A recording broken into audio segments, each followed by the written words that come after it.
Well, a little quick overview here of this go-kart.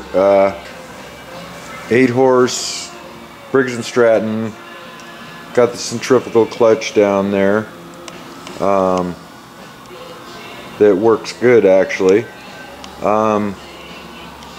Originally, it had a carburetor on it on the back here. Get that rag out of there. Carburetor that was on this little manifold here. Went on. It was a I guess they call it an updraft. I don't know. Anyway, hung down below. Carburetor, couldn't get it to function. Gave it up. Took this carb. It's a side draft style off of a horizontal Briggs & Stratton tractor.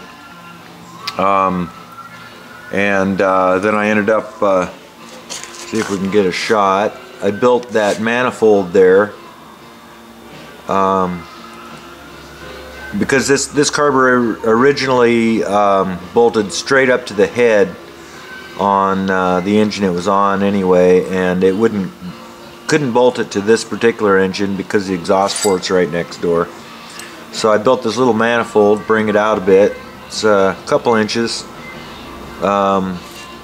And then I left an extra chunk here on the manifold so I can use it for my throttle linkage mounting place eventually.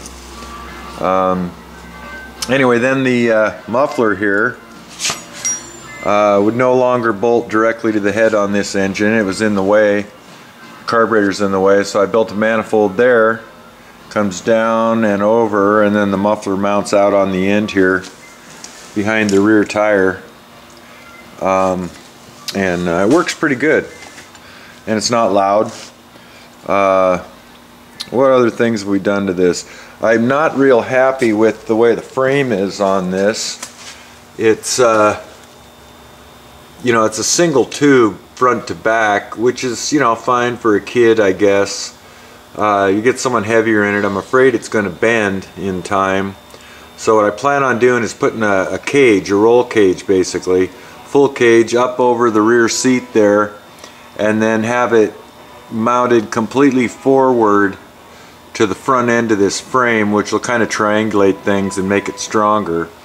If I don't go that route and just have a roll bar behind the seat, then the way the frame is, it's kind of got a little bit of a bend in it right below where the seat is, and I think that's a factory thing. It's even both sides, and it doesn't look to be sagging. It's very, you know, fairly strong.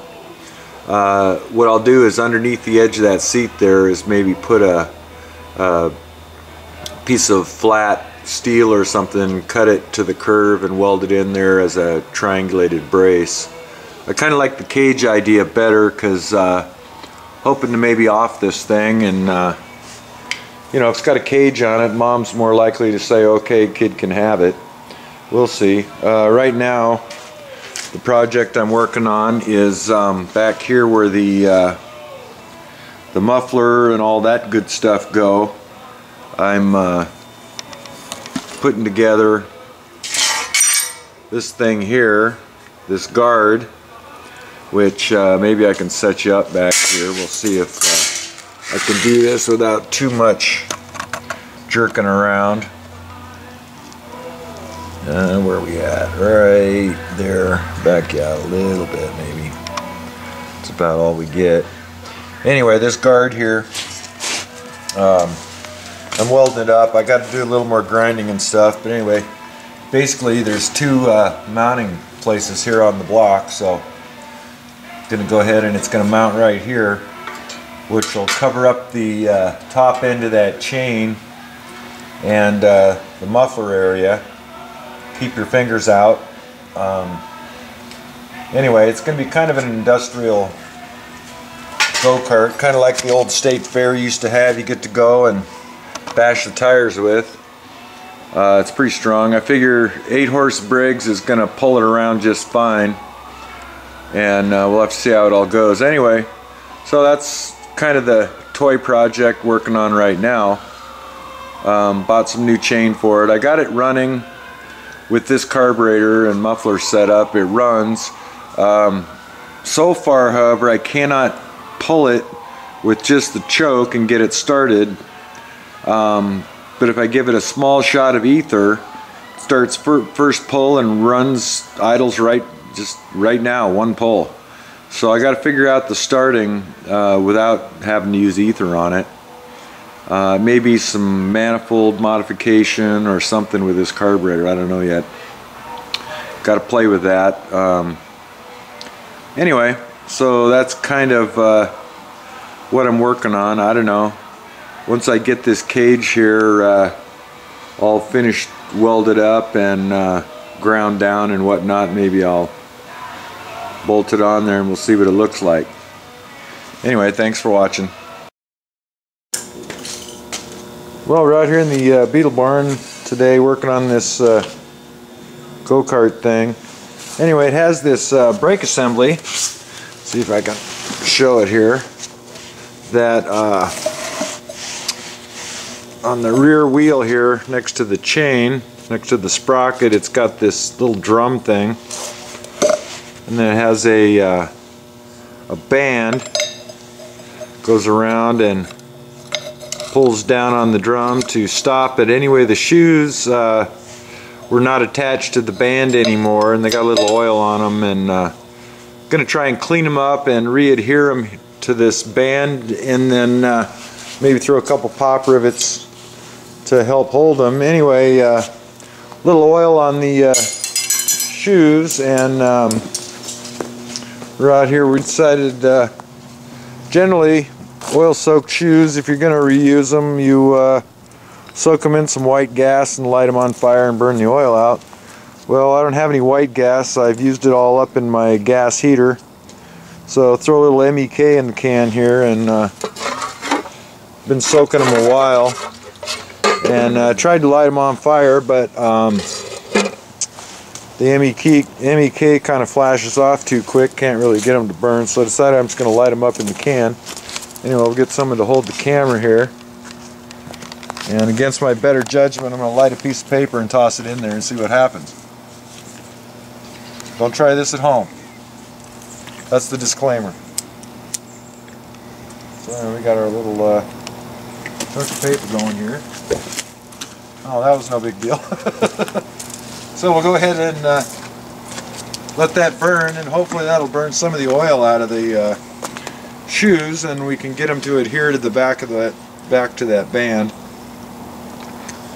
And maybe wish I had a hot dog. But anyway, so that's what's going on here. We'll see how this all works out as time progresses. We kind of forgot that that's plastic. Oh yeah. That's alright, it'll be a clean can. Anyway, that's a project here. We'll see if this all works out. We were going to try to put those shoes back on that band, and then we're going to drill a couple spots and step the shoe, and then a couple pop rivets. See if it'll hold together. Well, here we are. Got those brake shoes on here now. See if we can see that. Anyway, the band that holds them is around the outside. Then we have a hose clamp set up around to squeeze everything together, squeeze the glue out of there, and these extra clamps here to hold everything tight. We'll let that set up for a day or so. Anyway, everything is squeezed up pretty tight. You can see a little bit of glue squishing out there. It's JB Weld, and I scraped most of it off so I don't have to clean it up later. Got tape in there on the drum part and on the sprocket so that it doesn't all stick. Anyway, we'll let that set up, and then we're going to throw a couple pop rivets in each shoe, sink them down into the shoe side, maybe a third to halfway through. The shoes are very thick still, and then let the other end of the pop rivet stick out through the band on the outside out of the way. Anyways, that's what's going on there. And then still wading through the pile here, but next project is here on this carburetor setup I got. I have to rig up a throttle linkage to run the throttle up on top here, back and forth. And figured in the cable setup, the way the pedal is, got the end of the cable here on this thing. It's all going to go away, but there's the cable.